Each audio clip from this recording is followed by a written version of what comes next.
Excellent. It's an honor to do so. Brick Lane Circle has been a place of inspiration, and I have looked at it, wanting to be part of it for many years before I managed to weasel my way in a small way. And today's event is about Dr. Lubaaba Al-Azami's gorgeous book, which I've been carrying around my house actually for the last 2 weeks. And it's a very superficial comment to make in the beginning, but I do want to make it. I love books, maybe some of you do as well. This book is a delight to hold, it's a delight to touch. Nowadays, so many books are produced so poorly, and if you touch the pages, it's really keeping in line with Amidullah's comments about texture and fabric. I felt that this was really a lovely book. Are you happy about this? Yeah, I think we've done a beautiful job of the cover, and it's very tactile. You can feel the different textures of it, and I think it speaks to South Asia's history with England. That was very much into the textile trade. So I'm very happy with that. Excellent. So now let's do it more formally. So Dr. Lubaaba Al-Azami did her PhD from Liverpool University, and which formed the core, much expanded version of which came out in this book, your first book, which both ambitiously and highly successfully she's done as not just an academic book, but more of a book that reaches out to a wider audience. And we will talk about that style in a moment, but it's also beautifully researched and really detailed. But since her PhD, during which time, may I speak about that? Lubaaba is a superwoman. She also birthed 3 children.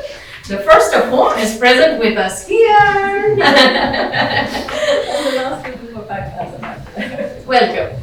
So that I think is something of a superwoman achievement, and maybe we can discuss that actually about women in academia at some point as well, living lives while doing research. Since her PhD, Lubaaba moved on and is now lecturer in Shakespeare and early modern literature at Manchester University. She is also founding editor of this beautiful website, which I keep again prowling on, which is called Memos. And we will talk about Memos towards the end of this discussion. And I got to be in this very pleasant place of being able to discuss Lubaaba's book, because I know a thing or two about Indian history, and I'm going to start as the chair of Indian history and culture at Oxford University from next month. So I have a deep love for Mughal history, about which I've written 1 or 2 things, and I'm really excited about this book and really happy to be discussing it with you. Very well. It's an absolute privilege to be interviewed by Nandini. History is, of course, in many ways expert in the room. Oh, actually, since we talked about experts in the room, I know Lubaaba would have noticed, but I also wanted to announce, if that's okay, I was just talking to, I was just saying to Dr. Rosina Visram that actually if I were talking about Asians in Britain and Rosina Visram turned up, that would be a magnificent event. So all of you, there's also perhaps, I think we can agree, the greatest expert on the history of Asians in Britain also present in the room right now. Okay, let's start talking about this book and what brought you to it. So it's a very personal story you tell in the beginning, which as it happens connects to Bangladeshi heritage, as is the case. You also talk about being a British person facing the absence of certain stories in Britain.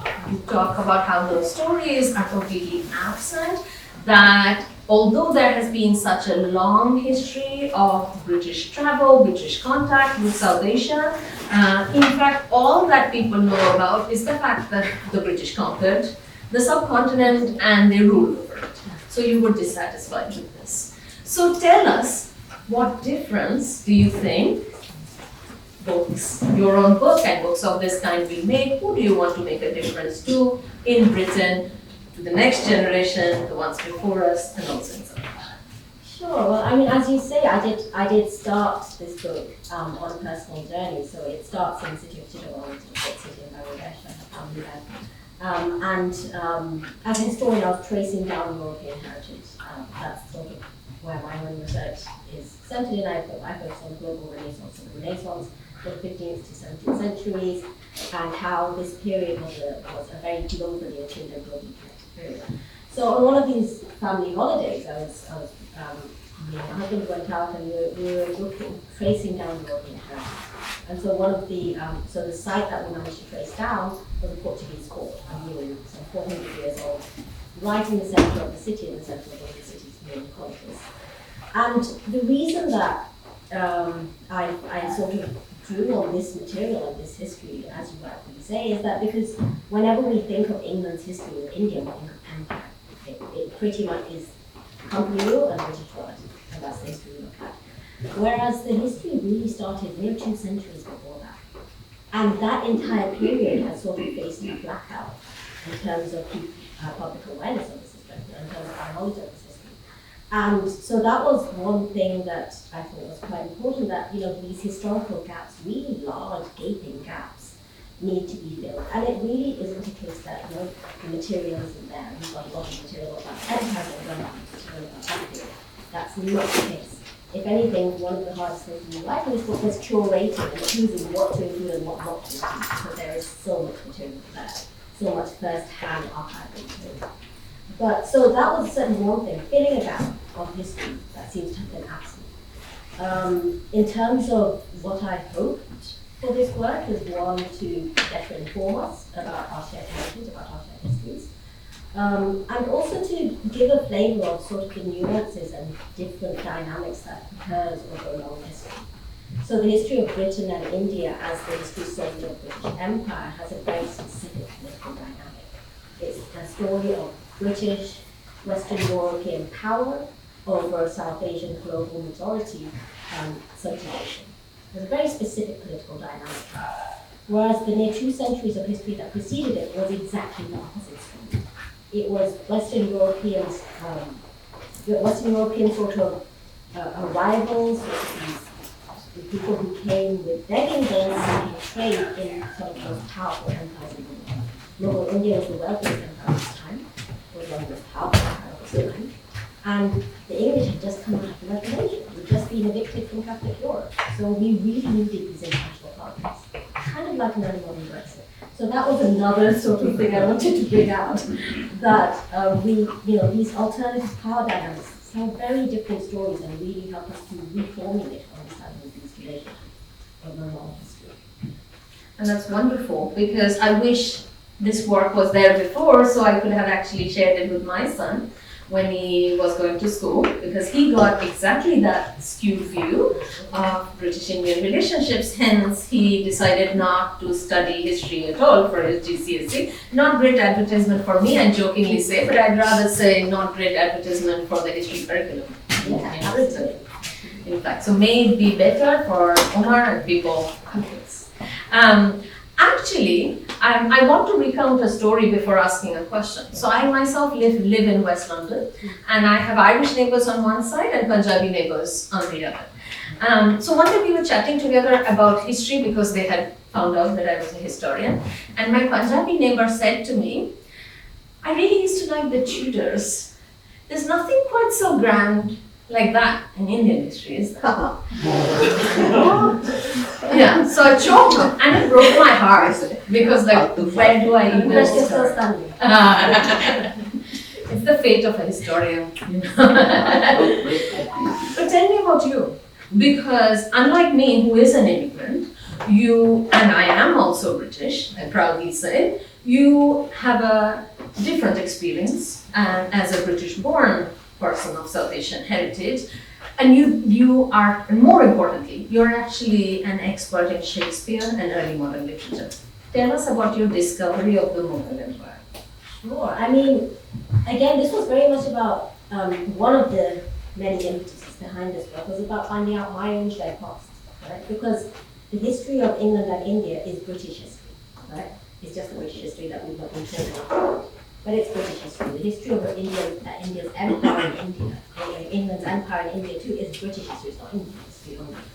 Right? So history is very much transcultural. Right? It's very interactive. So to sort of put them in little boxes of this country history, that country's history, really it's very interactive. And for me, as a British-born South Asian person, this was very much about my various identities and understanding and knowing it better.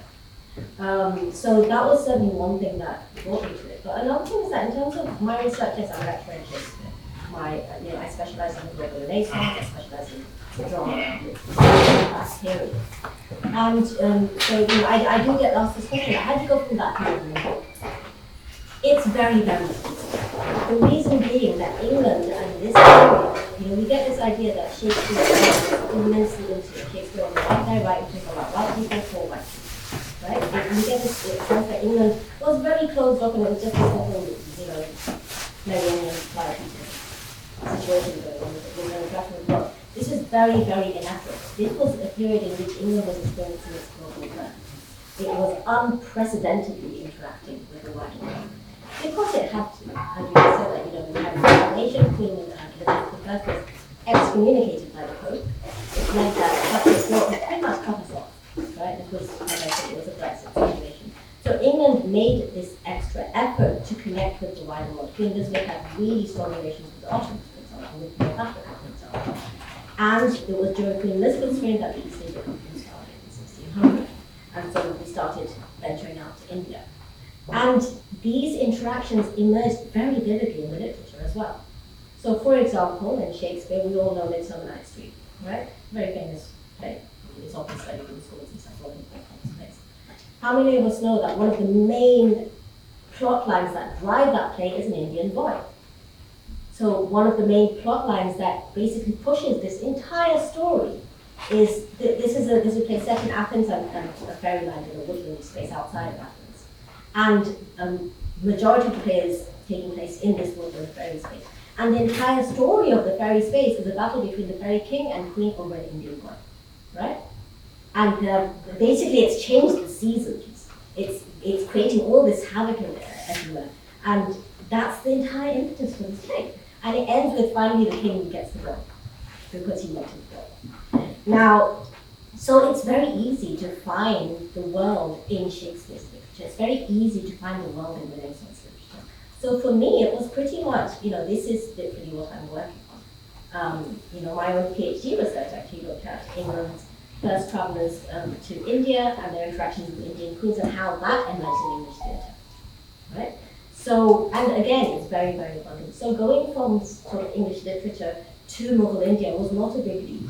And for me, it was quite a sort of natural and very satisfying leap because it was an opportunity for me to also explore my own heritage, while also exploring both sides of my heritage. Exploring my English heritage as well as my Bangladeshi heritage, my South Asian heritage. So in that sense, it actually worked out really, really easily. That's wonderful. I just want to ask a little supplementary question to this because it's really great when a person who's written a book, a researcher, you get to see the workings of their mind and we're all sharing in Lubaaba's process. So like you said, it was easy for a clever person like you to do this. The clues were all there and it was satisfying. What did you find surprising in what you found out about the Mughal Empire? Was there anything you thought like, oh, I didn't expect that? Well, I think almost everything was surprising because there is so little that we have been taught about it through our own education, through our own, schooling, degree, master, PhD, through this whole period of studying that I've done. So little of any of this was actually taught. I mean, from our parents, we knew that the Mughal Empire was fabulous empire, very powerful, very wealthy, all that we sort of knew from our sort of cultural heritage, so to speak. But it was surprising in the fact that first of all that there was this interaction, right? And there was this interaction very sustainably and very prominently. It was fascinating to see the very, very different political dynamics going on. Mm-hmm. And if I can sort of draw on the book and performance, the cover of the book I've chosen is actually very pointed. I chose it for a reason. Beautiful Mughal miniature. Mughal miniatures are very beautiful, so it's just nice to have on the cover of a book and it's important. But this is a scene from the court of Shah Jahan. Shah Jahan was the guy who built Taj Mahal. And so I wanted an image which will really show the dynamic and the relationship of England and India. So we have this court scene of Shah Jahan. Shah Jahan's here, his two sons, Shikoh and Aurangzeb are here. Aurangzeb is going to be the most powerful of the Mughal emperors. And if you look right down at the bottom, you've got the English people over here.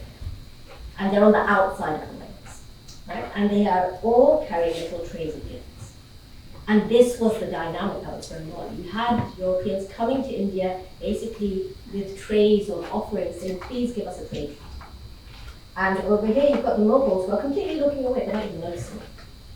This was the dynamic. And so that was perhaps one of the most powerful and fascinating things I found, that, especially for someone who's been raised on the British Raj, to get this very different story that was really transformed. So that was one thing. There's many very fascinating things, but another thing is also the sort of engagement interactions with women and Mughal women, how influential and powerful they were, particularly in these moments of encounter as well.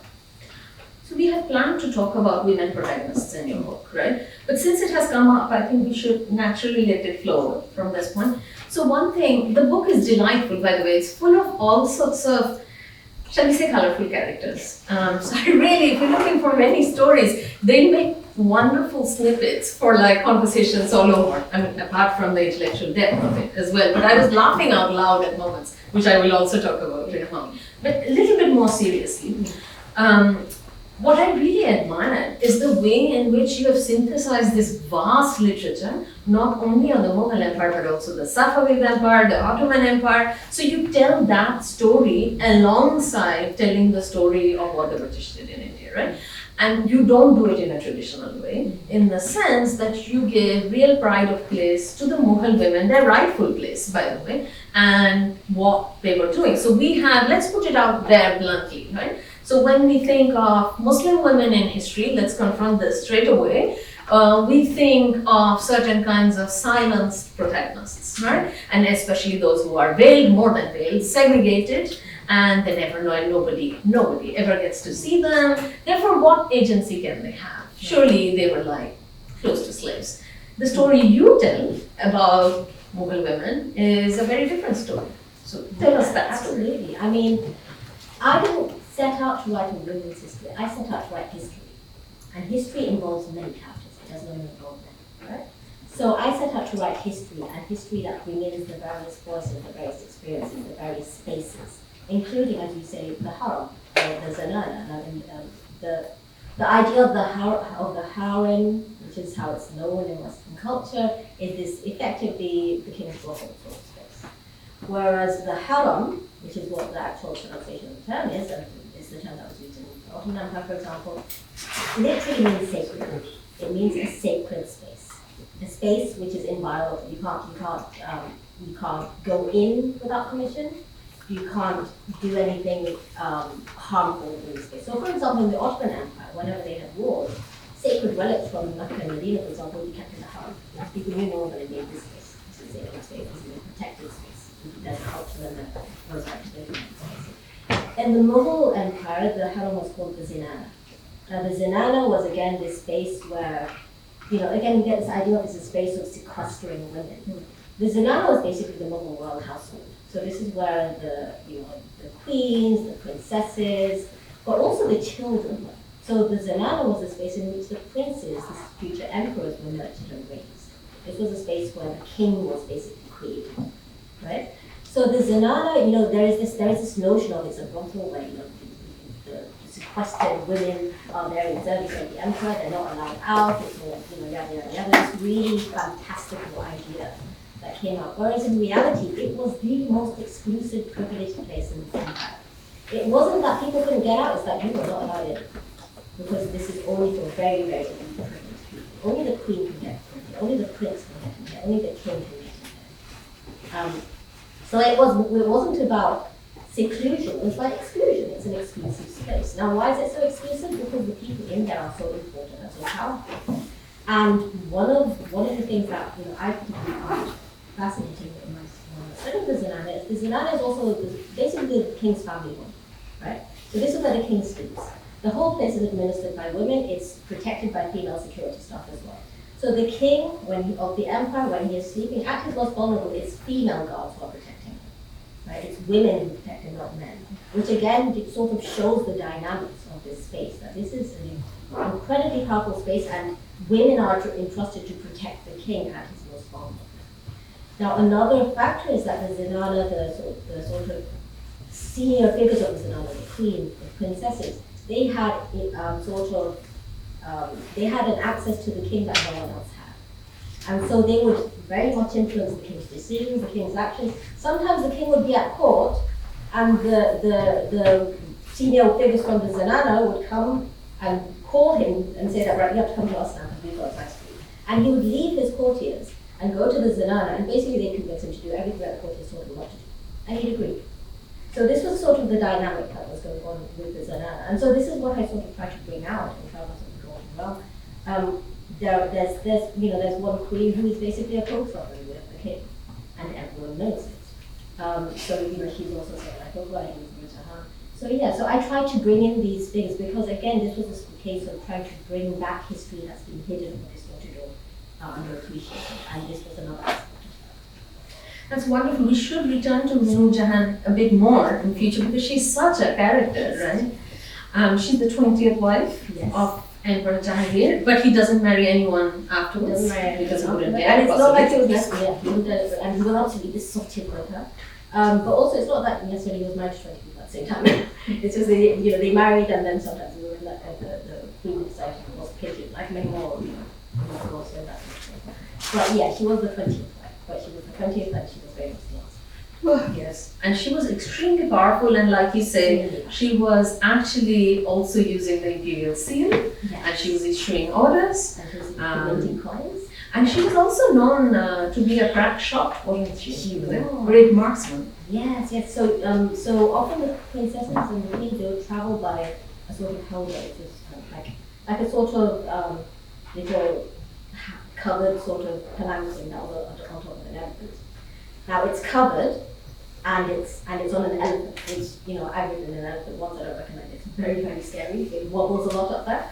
And she from up on top of riding an elephant within the howdah could shoot a moving tiger and get it dead on. Wow. That's how much of a marksman she was. So yeah, she was very famous.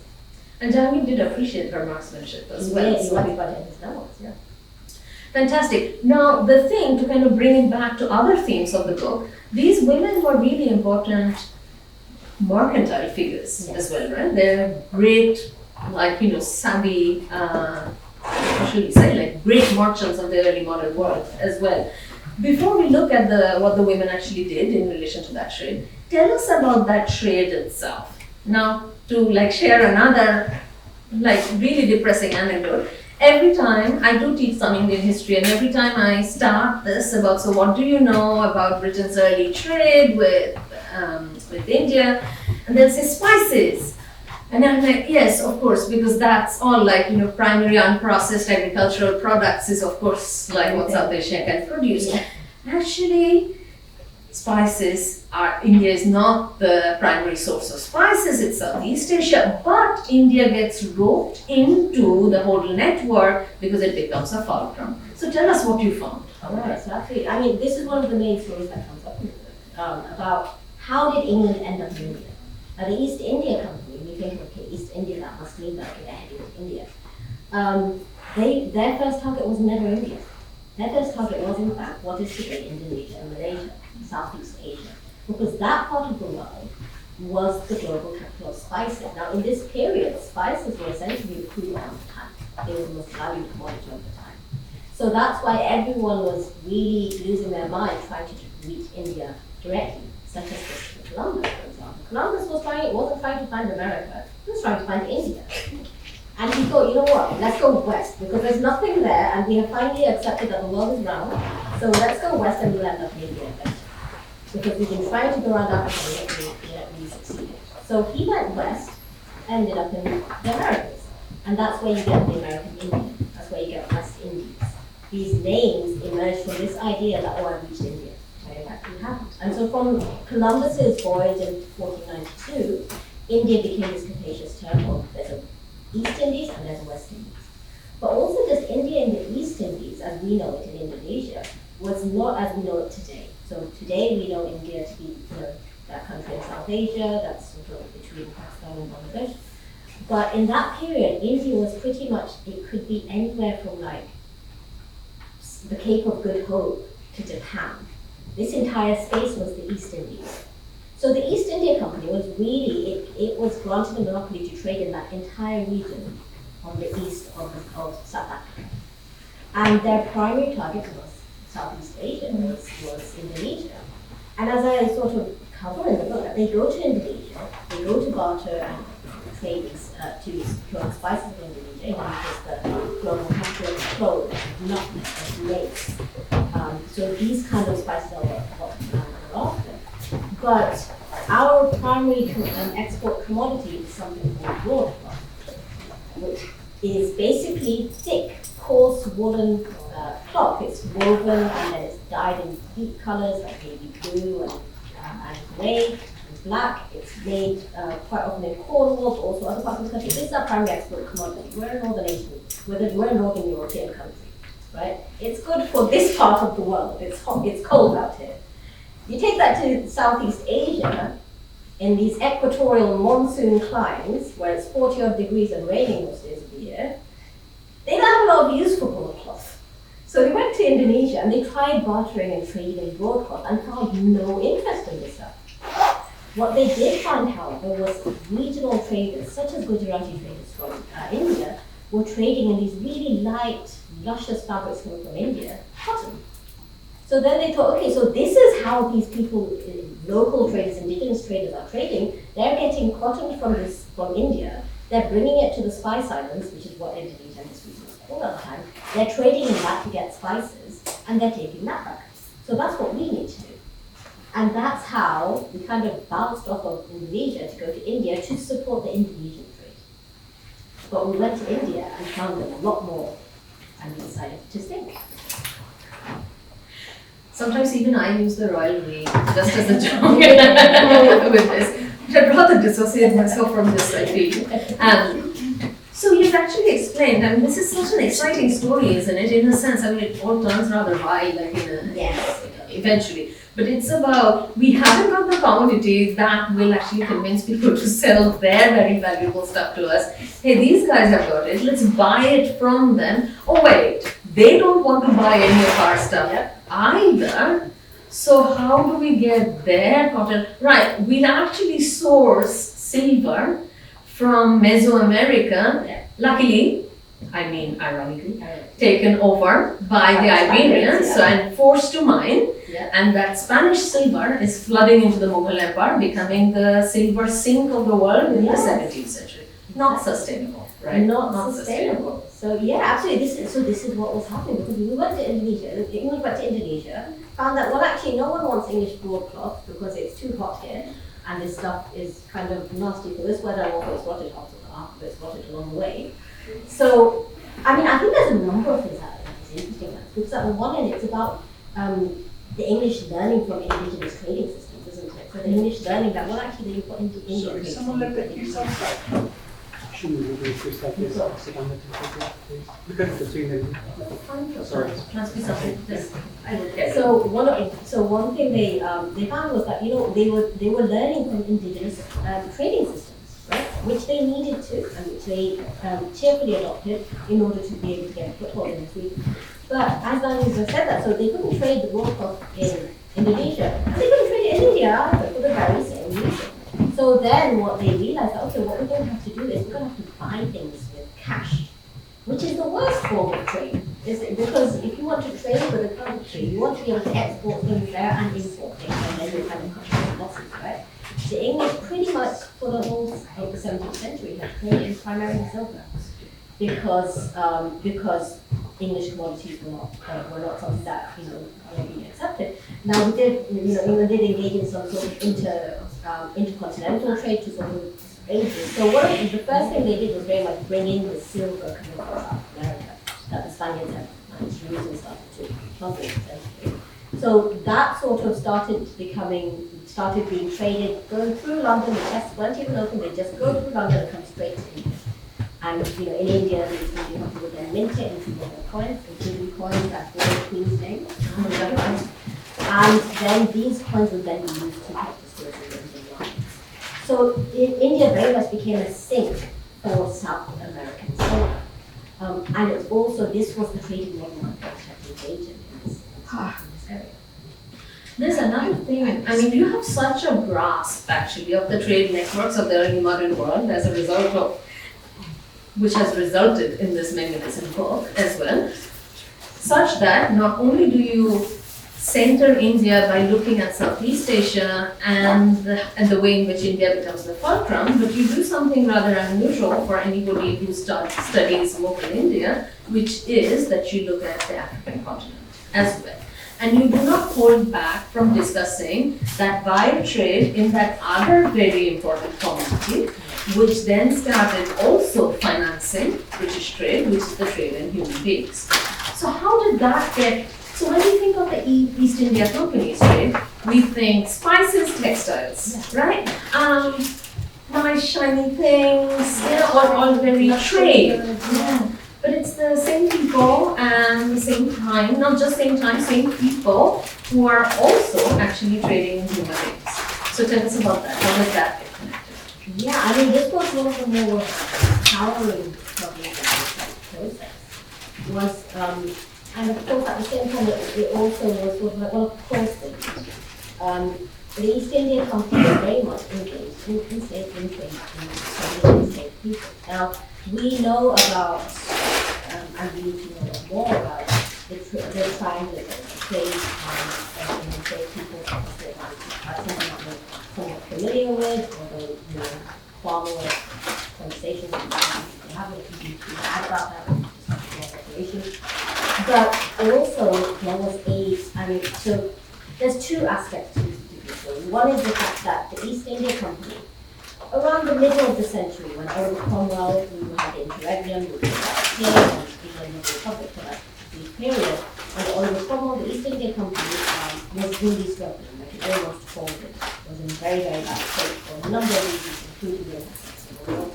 And then Oliver Cromwell granted it a new charter, and this enabled the East India Company to amass another certain amount of investment.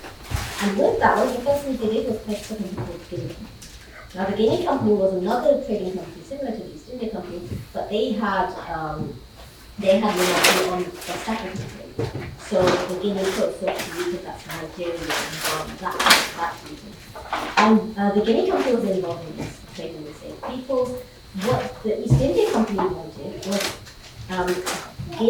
West Africa was one of the global capitals for gold and for ivory.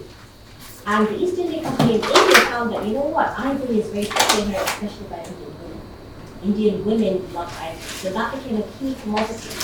And so Indian women essentially shaped East Indian trade, that became a key commodity for the English, which is the import from around the world, particularly East India.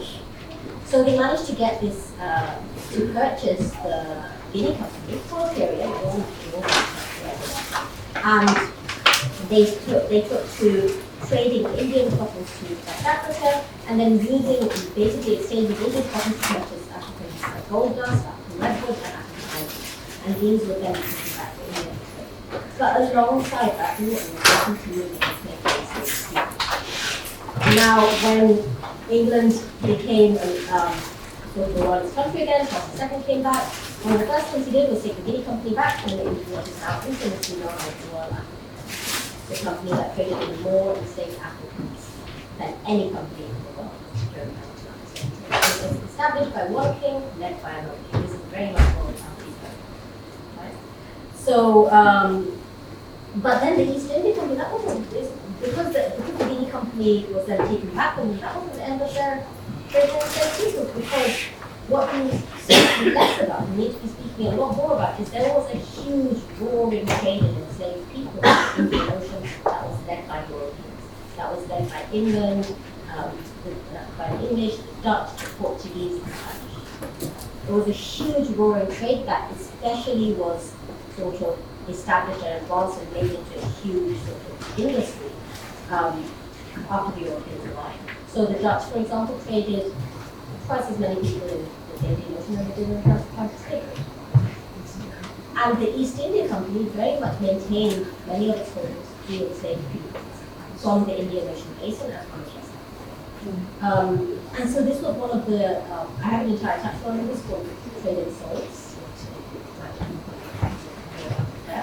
this was one of the things that it was a difficult chapter to write. It was a slightly shocking chapter to write because this is, we know about the Catholic Church slavery, we know about it, but there were other enslaved peoples happening at the same time by the same people, including the Eastern people. In a sense, after I wrote, I was like, well, of course, because England is essentially creating these trading posts in very, very distant lands. And this is the English company, they'd rather profit than pay people a wage. So they're essentially, so the way they were maintaining these trading posts, most of the enslaved peoples, and a couple of them, which is basically kind of how the British Empire shaped up later on, isn't it? Yes. I mean, I never look upon beautiful cotton textiles the same way again. I mean, it's as if nothing remains innocent once you start reading and learning the story, because the cotton textiles, which I thought was just about beautiful heritage, is now I see it as currency for the depredations in Southeast Asia, and then, of course, like the slave trade in Africa, because it's these cottons being kind of exchanged once again for ivory and people, isn't it? Well, so from there, shall we lighten the mood a little bit and talk of really eccentric people in the book, which I found, and there's lots of them, I have to say. So I don't know if you have a choice, but I picked a few, and you can comment on whichever one you feel like, right? Let's definitely talk about Mariam Khan, because I thought that was really stellar, like research by you, and it's always very hard to research the history of women. The farther back in time you go, the harder it gets. The less privileged they are, the harder it gets, and also women who live unusual lives, as in they cross racial or religious boundaries, they become even more untraceable, or maybe that's what makes them a bit more traceable. I'd like you to comment and tell us about Mariam Khan. It's such a story. Sure. So I mean, Mariam Khan, I have an entire chapter on her just because she's that fascinating. She was the first Mughal lady to emigrate to England, and she married two successive East Indian families. The first person she married was William Hawkins, who came from a line of traders and enslaved peoples. So his uncle John Hawkins was one of the sort of foundational people of the trade and enslaved people and the slave trade. He was one of the Queen Elizabeth's sea dogs, he was a privateer. They were this cluster of privateers, essentially pirates who did piracy in the American Queen. So William Hawkins, he was also the man who led the first direct voyage from. So he led the first case. And so he was at the court of Jahangir, who made in the early 17th century, who was after the war chase with his son. And Hawkins, so while he was there, Jahangir actually arranged for his marriage to an Indian lady. And that in itself was quite a funny story, because Jahangir pretty much treated Hawkins as a toy. He found this strange, pale character from a distant Northern Isle showing up in his court, who spoke Turkish. Because that was, William Hawkins had spent time in Turkey, he actually even picked up Turkish. So he was like, what is this strange kind of malleable thing that goes to different countries, turns into adopts those cultures. And William Hawkins very much did that in India as well. Turkish was one of the courtly languages of the Mughal realm, Persian was the main one.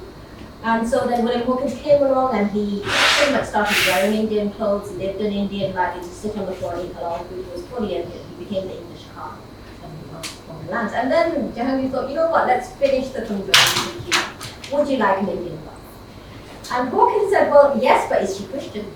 And and in Hawkins' diary, he says, I didn't think it's that Christian. He had no idea what India is. Because India, as it is today, as it was then and is today, hugely diverse land of hundreds of ethnicities, languages, religions, cultures, hugely diverse land. So Jahangir obviously did have a Christian in mind, because he had a ward in his Zanana, a young girl who was the daughter of one of his courtiers who died. And he had adopted her as a ward in his court, and she was raised in the royal household. And he said, well, yeah, today I do have a Christian people. And so this was Mariam Khan. And Hawkins and Mariam got married, and it was quite a happy marriage. Hawkins says that was very happy. And Mariam Khan was clearly seen to be quite happy with him as well, because she basically stayed with him, she traveled with him to England. And we know that, this reflects that she was happy with him, because she wasn't so happy with her second husband. And she didn't do that for him. But so with William Hawkins and Marion Khan, she made this, it would have been a really courageous thing to do, right? So William Hawkins decides, right, my time here is done, I've not achieved anything, I'm going to go back home. And Marion Khan's family says, well, no, you're not taking her, we're not going to see her again. And so what William Hawkins and Marion Khan does is they sneak out of India and they voyage back to England. And for Marion Khan, a girl who's from India, raised in the royal household, she's lived a very privileged life in India. To go to essentially what was then a relatively global backwater, many leagues away, just about 9 months to get to England, on a very perilous voyage where you can and often do die, is a very courageous thing for her to do. Now the fact is that on the way, one of the things that often happens on these voyages is you have a lot of disease, such as dysentery, such as scurvy, and these often take lives. So along the way, her husband William Hawkins succumbed to one of these diseases, and he died. So she suddenly found herself a widow, an Indian lady, a widow on this ship, going to an island continent. So like just thinking about this is quite, you just imagine what she was like, but she was really a courageous, quite, resourceful woman. So they got back to England, married her husband, and they just within a matter of weeks she found herself another. Right? So she found herself Gabriel's house, another East India Company. And so she married him at St. Nicholas Acorns in London. And she also petitioned the East India Company, saying, right, my husband William Hawkins was a big shot, I want to pay £2,000. Now that was an astronomical amount for that time. And the East India Company, they used to widows of their employees coming to the company saying, right, you want compensation for their husband. Usually those widows ask for £100. This was a lady from Mughal. She's not going to settle for anything small. So she comes saying, right, I want £2,000.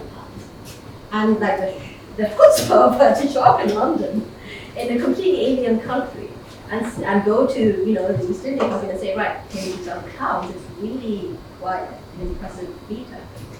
But she didn't ultimately get 2,000. She got the sort of standard 200. And she went on to marry Dr. House, and that was another sort of love story that happens as well. That had a impact on it. But she was really, I found her to be really quite a impressive character. I mean, I couldn't do it. Yes, I mean, and so many times actually when I was reading that chapter, I was thinking, did she at moments like just sit down and cry, like thinking, she must have done, right? Like, where am I? I mean, and this is something I actually go into because India and England itself is so different. She's come from this hot country, like she's used to this kind of monsoon climate. She's used to wearing, light cottons and silks, and she's used to the opulence of the court, living in the Zanana. She's used to an empire which is powerful and vibrant, tree-lined streets and amazing cities, amazing architecture. And she's ended up in Chatterjee in England, right? It's miserable. You've got this comfortable black and white house that doesn't have breakfast, to freely in the streets. She's having to wear more cloth now, because it's cold now. So she's having to dispense with warmer clothes for easy inviting cold weather and clothing to find people warm and winter. Even to this day, people who newly migrate to England from South Asia, they suffer with the cold. And we've got global warming, it's not that cold anymore, right? But at that time, it was completely crazy. So I really do feel for her, actually. She must have really struggled about that. Yeah, she was there for about 3 years. And Norwegian, of course. Norwegian. Keep that in mind as well. I mean, she must have been also quite a charming one. In addition, there is an issue about the comparisons in legal cultures, which you touch upon, which is that the second person who married her, it wasn't quite romance, but trying to get at her money, because of a particular feature of English law, which is called coveting. Tell us about what he was up to. Right. So in this period, and this lasted for a very long time. Lasted till to be honest. Essentially, you have this law called coverture, where the moment a woman marries, her husband takes over. So Gabriel Towson, Gabriel Towson and Marion Khan's marriage really, it's difficult to see it as very much more than a convenience. Marion Khan suddenly alone in this country that she's unfamiliar with. Gabriel Towson is another East India Company captain, liked her, late husband, and is someone that her late husband also knew. They actually met on the voyage to England, so she must have been kind of familiar with him. So for her, it must have felt like, okay, this is a useful match to have in this country where I'm sort of living. For Gabriel Towson, he was like 15, right? He's got an Indian lady. She must be rich. There were already rumors running about how many diamonds she's carrying. She's got one diamond worth £2,000 on its own, and the remaining diamonds are worth £4,000. That's all we get our hands on that. I marry her, I get her wealth. And also, he knew that she's going to be bidding for compensation for the death of her husband to be his heir, essentially, because he doesn't have any children, so she's his rightful heir. And lo and behold, Towson was actually present when she made her petition for the East India Company. And when did the East India Company, their compensation come in? The day they got married. So Towson basically would have pocketed whatever she got from the East India Company and anything else. So in that sense, you can see that it must be a sort of marriage convenience. India very different, by the way. In India, women kept their money. Particularly Mughal women were Muslim women.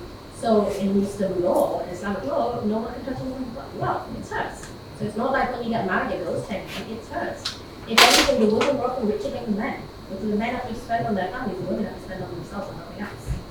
So in that sense, Noor Jahan, for example, who I mentioned, Noor Jahan, who was the sort of crossover with Jahangir, she was really wealthier than her husband because she didn't have to spend on the state. Whereas when Jahangir died, Shah Jahan had to take measures to sort of strengthen the coffers because Jahangir had spent a lot of wars and various things. So the royal imperial coffers were actually somewhat depleted, Shah Jahan had to take some measures. So it was again a very different dynamic on that level, on a legal level, on a financial level, on a political level as well. And indeed in the 18th century and then the early 19th, when the East India Company does acquire political power, they keep commenting, don't they, about like, this isn't in your book, but we do know this in retrospect. They keep commenting on how inordinately powerful and wealthy the women are, and they call it harem politics, and their sole solution for all these Indian kingdoms is let's get rid of the women and teach them their place, right? Which is something that keeps happening right up to, the 20th century, even with the princely states. Right, absolutely. And I mean, this is something that they experienced very early on, right? Pretty much as soon as they arrived, because even William Hawkins, the first Englishman to lead, the first East India Company, not the first Englishman, the first East India Company voyager to reach India, to captain to reach India, and who made representation of the before as an official English representative. Even in his memoirs, he mentions, the king has married a new paramour, Noor Jahan, and we have to make sure we give her gifts because nothing can go forward without gifts. So even William Hawkins realizes when he arrives as the first English captain to reach there, that actually we're not just petitioning the king, we're petitioning the queens to get anything, to get any approval, of course. So yeah. So not only do your English travelers in the period you are writing about, they're more clued into this feminine politics, but they're also really eccentric, aren't they? Like some of them, like the guy, the chaplain who travels on the ship back with Mariam Khan, seems to somehow develop kind of obsession with her and her servant, and he's a chaplain, a man of the cloth.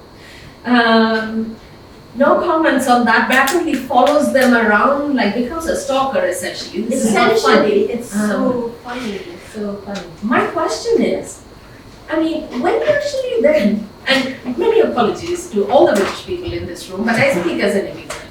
How do you get so boring afterwards? It's interesting. Now, the first arrivals to India, to reach India, you might set off in like March. You'll be lucky to get there by September. And you'll be lucky to be alive. And that's the voyage, which is considered the easier way. Because there is a way of going over land, which is even more difficult, and even more long, and even more dangerous. Now, to take that kind of journey, you have to be a bit mad. Right? You have to be an eccentric to think, you know what, this is what I'm going to do with my life. And there's one character who's especially eccentric. He makes it to do this kind of crazy thing. Thomas Coriac, the entire chapter on his name's I call him the Fakir of Otkin. He's from Otkin itself. Anyway, but you have these really crazy characters because you kind of have to be crazy in this time to do this. He likes giving speeches. He loves giving orations. He really draws on the Greek tradition. There's these grand orations. He did it in front of the emperor about 100 he was very, very well paid for that, famous. But yeah, so you have these kind of crazy eccentric characters. William Hawkins was a lot of these characters.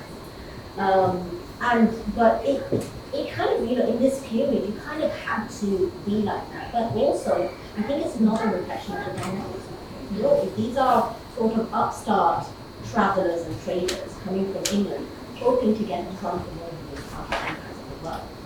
So they're coming and they're just, floundering and doing their best and doing whatever's needed to get there. So William Hawkins, he comes, he tries to learn the language, he takes up the attire, he marries an Indian wife, he sets up an Indian household, he sits on the floor, he eats Indian food. Some of his fellow Englishmen get really worried about it and writing back home saying, right, we have a problem.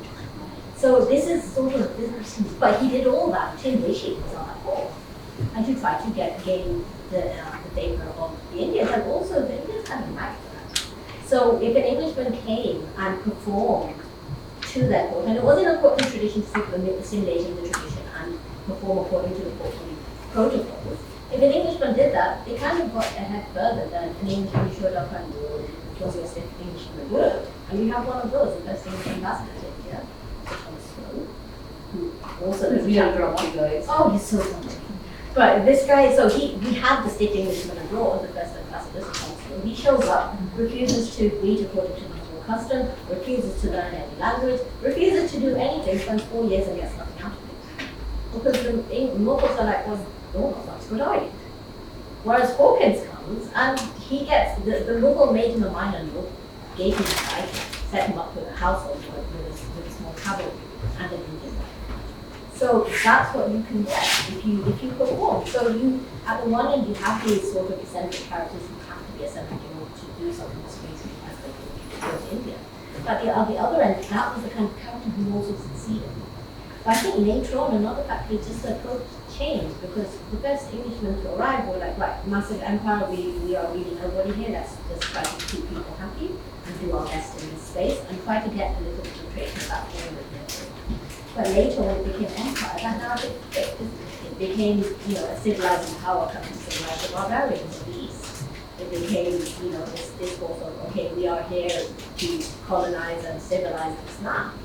So in that sense, you get a very different kind of presence, not very pleasant. Right, and cultural competence is so much about, bothering to do it and seeing any, benefit in doing it in the first place. By the way, Lubaaba writes as she speaks. Right. So the book is chatty, it's friendly, it talks to you directly. So I wanted to ask you about that. Yeah. Most academics write books which send even academics to sleep.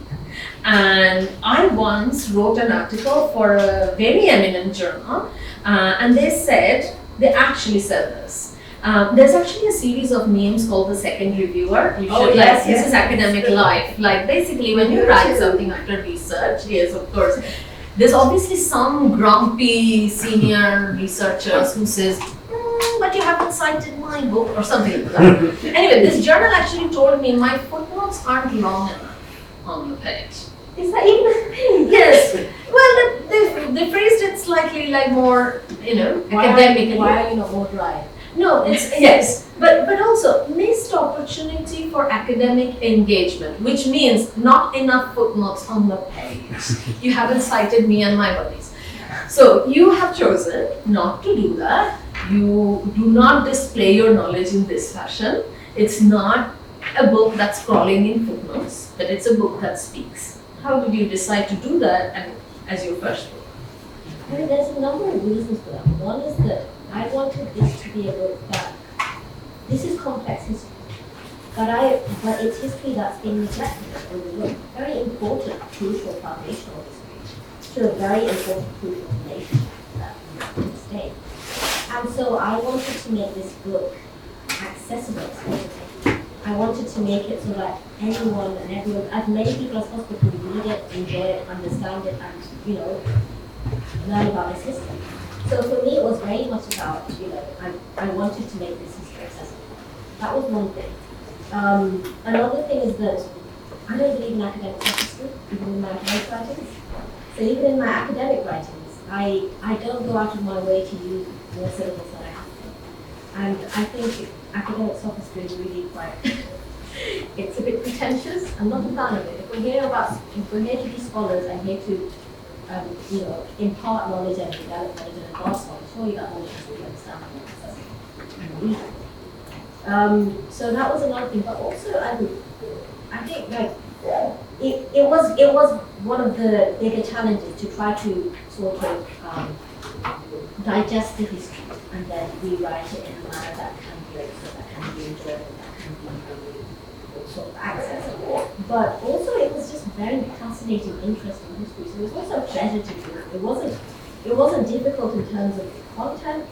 It was more difficult in terms of what I'm used to writing. So, but it was very much a conscious decision, and I've always wanted to be an academic who's not in the Arabic time. Someone who, because the research I do isn't research I do just for the sake of it, it's the research I do that I feel is valuable and important and needs to be understood, particularly on historical levels. Because this is, about the nature of the global reality, not, what kind of transformation we want in life. It's about this history, which hasn't been spoken about, even though there's some 18 miles of shelving knowledge in the British language. So in that sense, for me, it's very much about opening up history, opening up the nuances and complexities of history, as many people as possible. And that's kind of the work of the as well, but that's this is very. So let's actually finish this question and answer bit before we open to the audience by getting you to talk about memos, which you just mentioned. So memos, it's actually medieval and early modern projects, but we have it's a digital space which we call memos for short. The website is memorits, memorits.com. And essentially it's a digital space where we make this research accessible to a broader public. It's the resources on England's pre-modern relationship with the Islamic world. And so we have resource pages on England's relationship with the Mughals, which I wrote. We have resource pages on England's relationship with the Ottomans, with North Africa, with the Mediterranean space, so Iberian Peninsula, and also we're now developing a resource page on Jerusalem. So it's essentially a resource page that very much does what this is doing, but on a wider scale. And we have a team of some 20 international scholars who are working at the forefront of this field. We hold public events, often digital and always free, so anyone can attend to learn about this history. We have a blog which we update every Monday with snippets of cutting-edge history of this kind, which is written by researchers working in the archives, but written in that kind of accessible way. So it's very much that kind of digital space for us to make history accessible and to make it understandable, and particularly with a particular focus on England's pre-modern history, which means pre-1800s history with the wider world, but particularly with the Islamic world. So I hope you'll visit it, and you might find it useful. Teachers often use it as a teaching resource in their schools. Universities use it often for their teaching as well. So I hope you might find it useful. And in many ways, Travellers came after that. So Travellers was something I launched Memos in around 2020, and my publishers noticed and reached out to me saying, "Would you like to write a book about this? It sounds fascinating." And I said, "Yes, please, I would." And so Travellers came out of it. And many, many congratulations, and thank you also for doing that work and doing work. Thank you very much. Are you okay to me opening the floor to questions? Yes. Shall we take them one at a time, or would you like me to watch them? One at a time, they work with you. Okay, of course. Right. So just show of hands, please, and I'll call upon you. Okay. Thank you for that. It was really fascinating. I just want to go back to the point that you made about Haram and Harim, and could you just tell me when you think that reframing happens, and some of the factors behind it? I mean, some of it is obvious, minimising of their role, but I mean, it very much grew and became and sort of snowballed during the colonial period, because the discourse around the harem was very much writ large during the colonial period. So we're looking at kind of 19th century, late 18th century, but particularly 19th century. It was a very, very big discourse around Britain, around Britain and wider Europe as well, France and the countries that had colonial empires and parts of Asia and Africa, because it was very much part of the discourse of justified empire. That look, this is what they do to their women. Meanwhile, in England, women can't vote. This is what they do to women. So that kind of, particularly during the colonial period, this snowballed. But it did sort of start earlier than that. So particularly, for me, I traced it more to England's pre-modern relationship with the Ottomans. So in the period that I studied, so England's having interactions with the Mughals, they're having interactions with the Safavids in Persia, with Africa, with the Ottomans, with Morocco, and with Africa, Tunisia, these regions.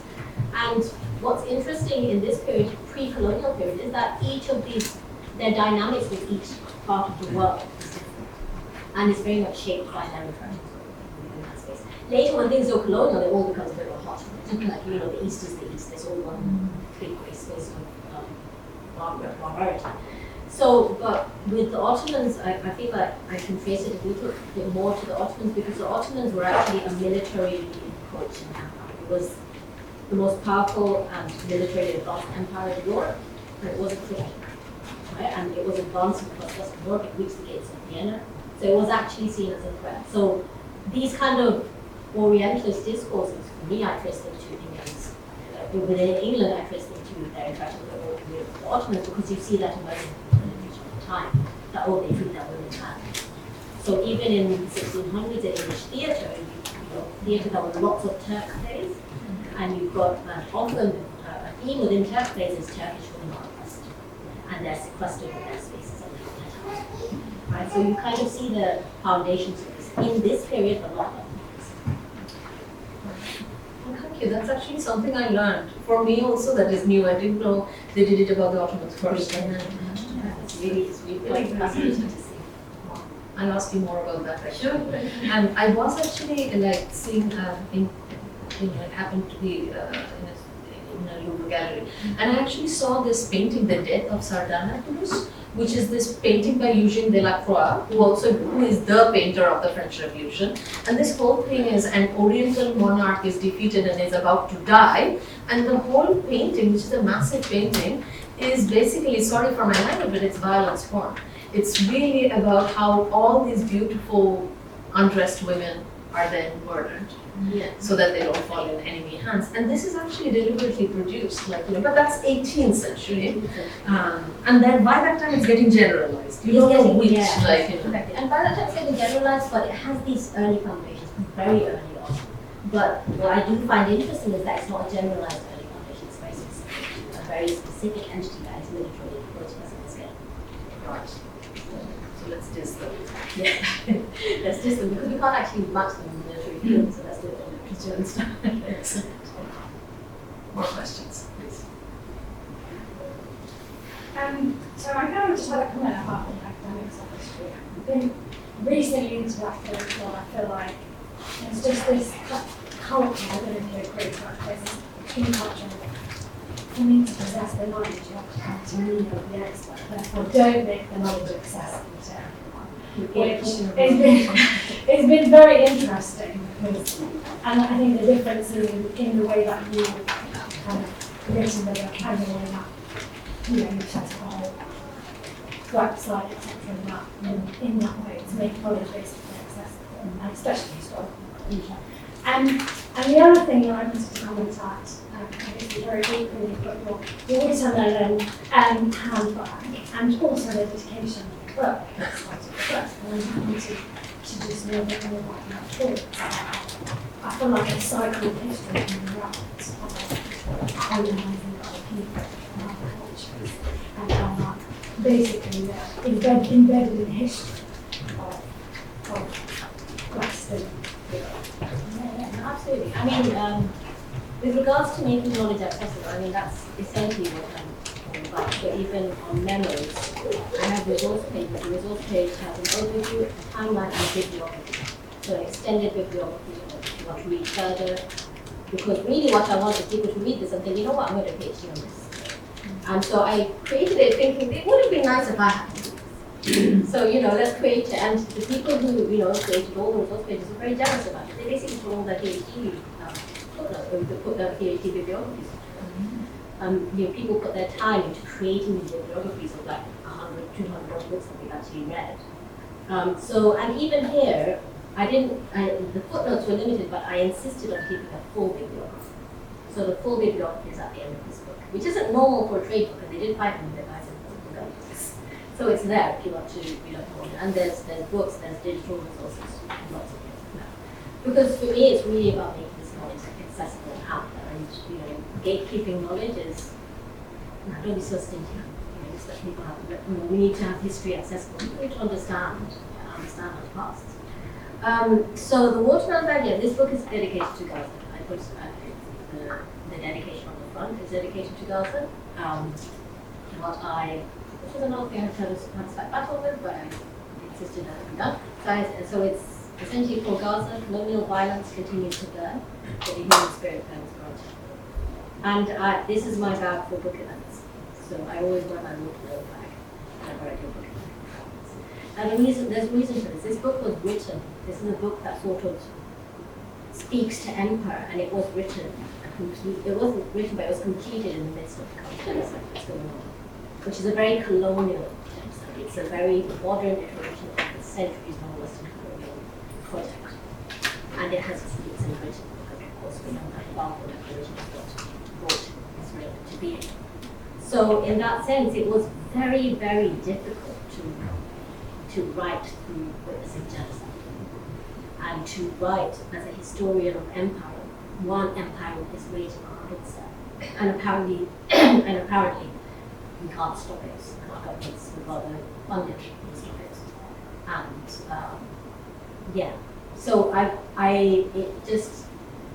so I wanted to acknowledge that, and I wanted to acknowledge that, writing about empire, writing about historical violences is praxis. It's not about writing a book and selling it. It's about taking a stand about it. If historical violence, we can't talk about the Britain's empire, the violence of it, and not acknowledge that it continues to this day. It continues in many forms to this day. So for me, very much my scholarship is about praxis. I don't believe in, as I said, an ivory tower scholar. So I will talk, this is the kind of thing that I will acknowledge and not to these things. It's a very, very small thing to dedicate a book to an actual genocide that's claimed likely around 200,000 lives, according to the Lancet. So it's a very, very small gesture. And I was told you might not sell books. I said, I don't care, I don't want people's blood money. If someone approves genocide, please don't buy my book, I'd rather you didn't. I'm not here to make money, I'm literally here just to make money. So this is not a profit. So it's very much about understanding history is better and acknowledging where historical violence is. I don't know this historical way. And I talk about my dedication a little bit in the acknowledgements, so if you wanted to understand where I'm coming from, but yeah, I'm glad you noticed that.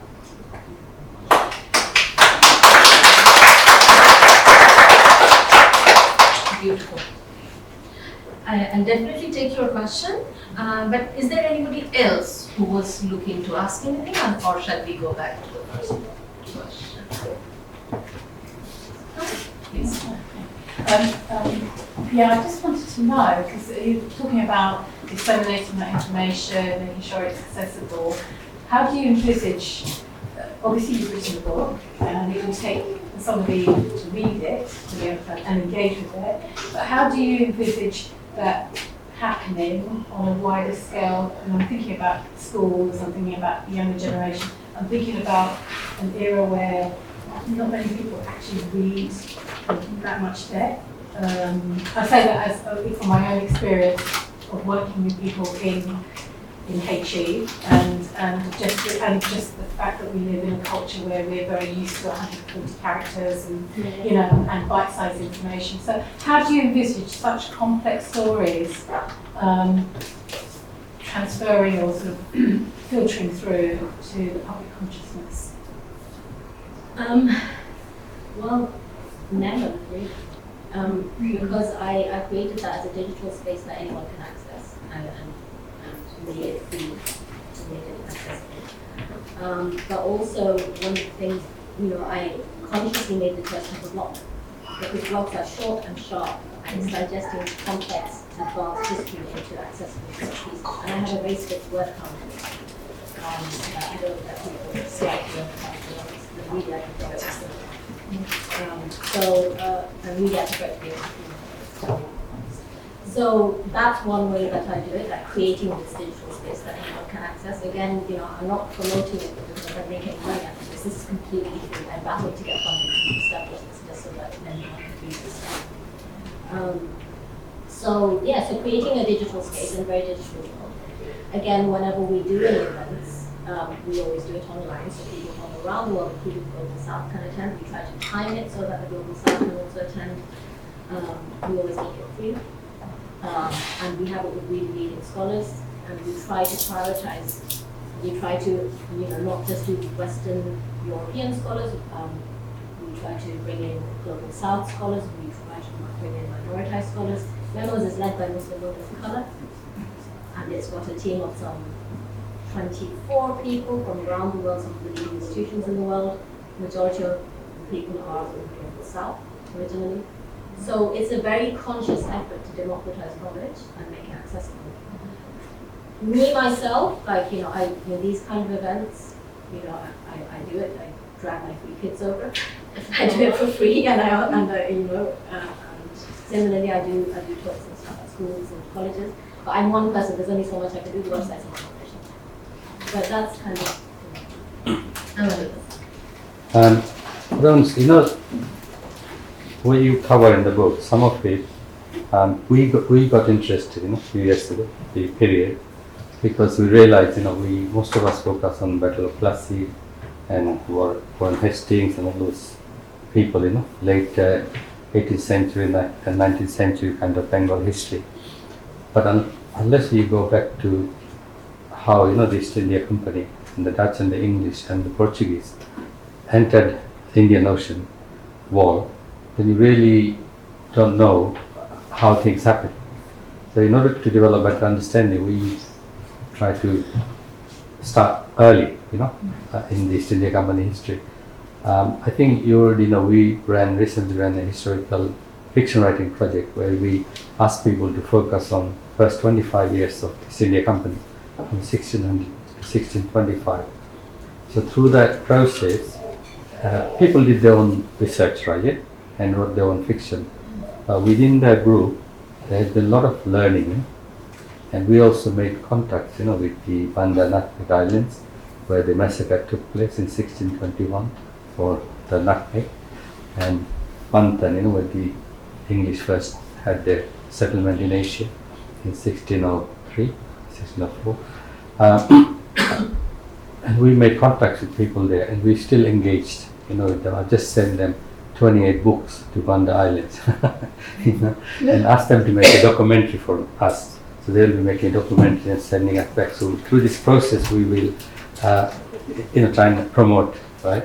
I think what's really needed is like, the book that you have written, and some of the work that we're doing.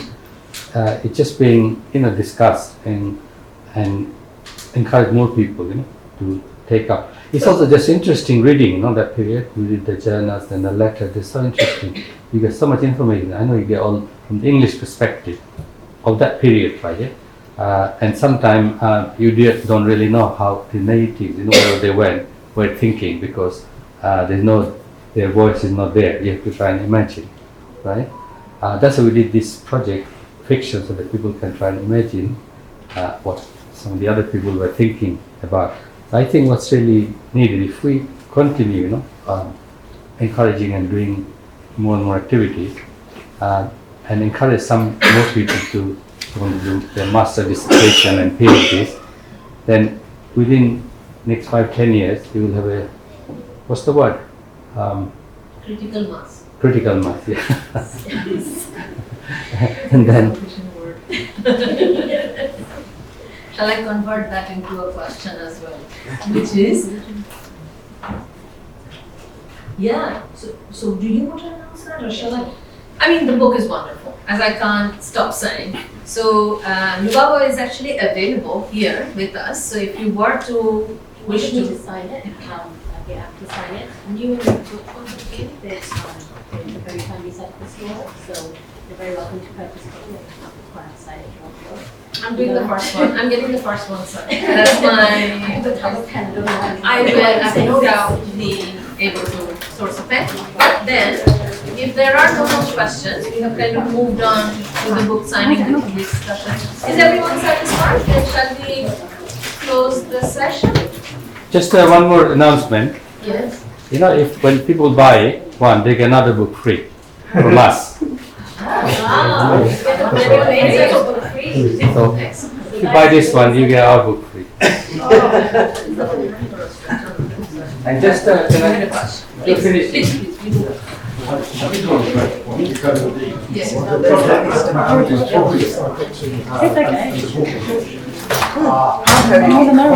Okay.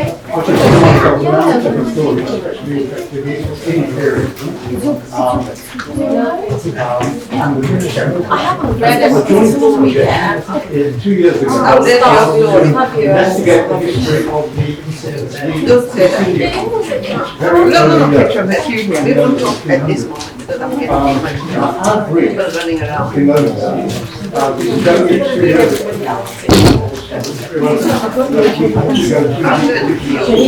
Yeah. I'm sorry. I'm getting Go for our information.